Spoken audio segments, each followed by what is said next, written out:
The Sun Belt has quickly replaced Texas State with the return of Louisiana Tech, tripling down on the state of Louisiana and doubling down on their DNA of regional rivalries. First, we'll look at budgets ranging from athletic department to football to men's basketball, starting with athletic expenses. There are 5 numbers here. The number at the top above all the bars is what each school has listed for their total athletic expenses per the Knight Commission database. Then there are 3 numbers in gray bars. The top gray number in light gray is how much of their athletic expenses are devoted to athletic student aid money. The middle gray bar in medium gray is how much of their athletic expenses are devoted to facilities and debt service. And then the bottom gray number in dark gray is how much of their athletic expenses were allocated to excess transfers back in the Knight Commission database.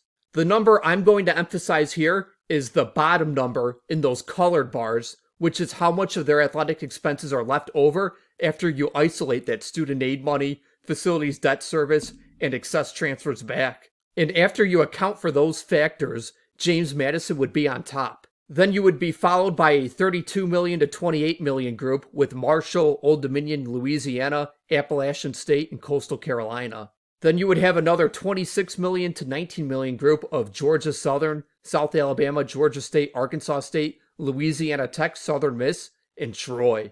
Now shifting to athletic revenues, the number at the top is their overall athletic revenues listed in the Knight Commission database. There are then 2 numbers in gray bars. The upper gray or lighter gray is how much of their athletic revenues are from student fees, and then the bottom gray or darker gray is how much of their athletic revenues are devoted to institutional support. The number I'm going to emphasize is the number in those colored bars at the bottom, which is how much of their athletic revenues are left over after you isolate those student fees and institutional support. At the top, you would have Appalachian State, and then you would have Marshall, Old Dominion, and James Madison in the 23 million to 19 million range. Louisiana Tech would rank right in the middle, in 8th, right behind Louisiana. Digging deeper into revenue, here we have an overall number at the top, followed by 3 numbers in colored bars. The top colored bar would be how much each school made in 23-24 from advertising, sponsorships, and licensing. The middle colored bar would be how much each school made in donor contributions. And the bottom colored bar would be how much each school made in ticket sales. And then the number at the top is those 3 categories added together, making up what we'll call self-generated revenue. And some things that really stand out: Appalachian State, 7 million in ticket sales, James Madison nearly 5 million. Appalachian State, over 11 million in donor contributions, Old Dominion, 8.5 million, Marshall, 7.7 million. And overall, Appalachian State would be first in self-generated revenue, with Old Dominion second, Marshall third, and James Madison fourth. Louisiana Tech would fall 8th once again in self-generated revenue. Now moving from athletic budgets to football budgets, using the Knight Commission database. Coastal Carolina came in first, followed by the usual suspects of Appalachian State, James Madison, and Marshall. Louisiana Tech at 10.9 million would come in 12th in the Knight Commission database. Now men's basketball budgets using the Department of Education EADA database. James Madison was a clear-cut first at 5.5 million, and then Old Dominion and Marshall were a clear-cut top 3 above 4 million. Louisiana Tech came in 8th for men's basketball budgets at 2.7 million. Here are the 10-year Sagarin rankings for the group of 6 in football. The American and Sun Belt are neck and neck. Appalachian State is 49th, James Madison 62nd, Troy 83rd, Marshall 84th, Louisiana 85th.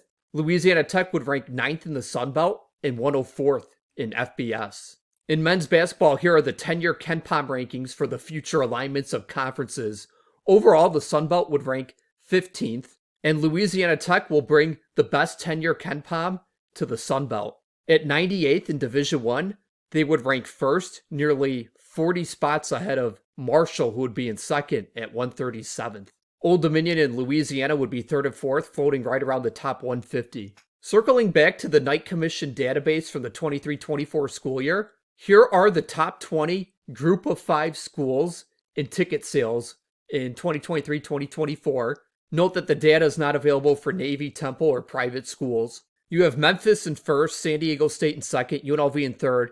Nevada is in fourth, probably because of basketball. Boise State 5th, Army 6th, and Appalachian State at 7th at nearly 7 million. What is notable here is that you have 5 Sunbelt schools in the top 20 for the group of 5. Appalachian State, James Madison, Marshall, Old Dominion, and Southern Miss. And this is where you see that focus on regional rivalries really paying off for the Sun Belt, as it has coincided with the Sun Belt now producing 5 of the top 20 group of 5 schools in ticket revenue. Delving a little deeper into that Knight Commission database, here are the year-by-year donor contributions for the past decade for Sun Belt schools. As you can see, Louisiana Tech would rank in the top 7 or the top half of the Sun Belt each of the past 10 years. They would rank second twice, third twice, fourth once, and fifth once. It's also incredible to look at how much Appalachian State's donor contributions have skyrocketed. For the first 6 years in this graph, they were always in that $2 to $4 million range. And now in the past 4 years, they've been at 8 million, 6 million, 10 million, 11 million. Old Dominion is a school that's in the top 3 or 4 every single year. If you take the 10-year average for those donor contributions, Old Dominion would be in first, and Arkansas State would actually be in second. Appalachian State would be in third, but they've been surging the last 4 years. Louisiana Tech ranks really well here. They're fourth in the 10-year average for donor contributions. And you have to think their alumni funding and ability to raise money really appeal to the Sun Belt. Louisiana Tech also has over $100 million in investments towards athletic facilities over the past decade, including a $21 million North End Zone project complete by summer 2026. Another appeal of Louisiana Tech would be the ease of non-revenue sports travel in the Sun Belt West. ULM is a 40-minute bus ride, Louisiana 3 hours 15 minutes, Southern Miss 4 hours, Arkansas State 5 hours, South Alabama 5.5 hours.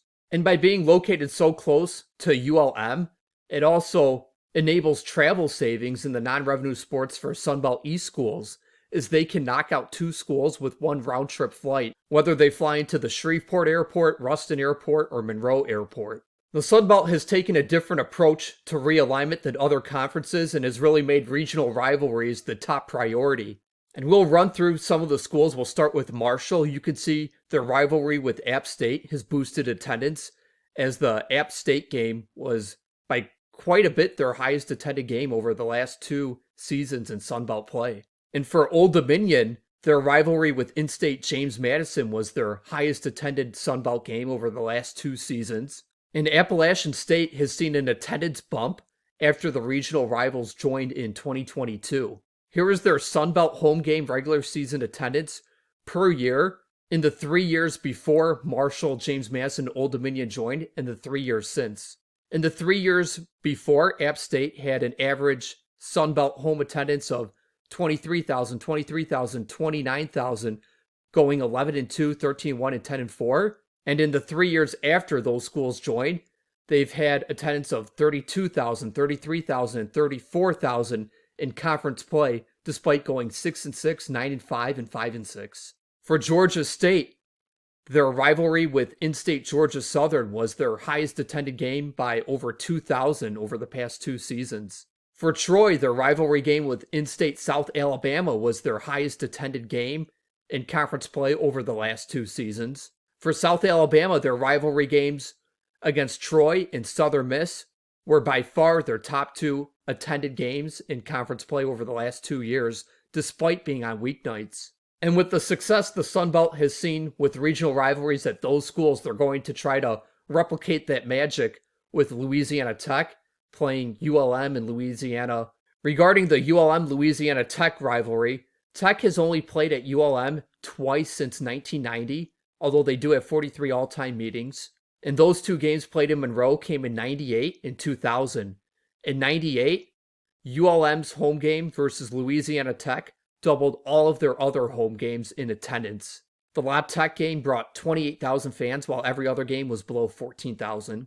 And in the year 2000, La Tech was ULM's highest attended game. And that was despite that game being between a 2-8 Louisiana Tech team and a 1-8 ULM team. So both fan bases had all but given up at that point in the season, and yet it was still the highest attended game in Monroe. Louisiana Tech have 87 all-time meetings, and Tech has visited Louisiana twice since 1999. Those 2 years were 2003 and 2014. In 2003, Louisiana Tech was Louisiana's highest attended home game, nearly doubling the rest of Louisiana's home slate. And then in 2014, the Tech game was third.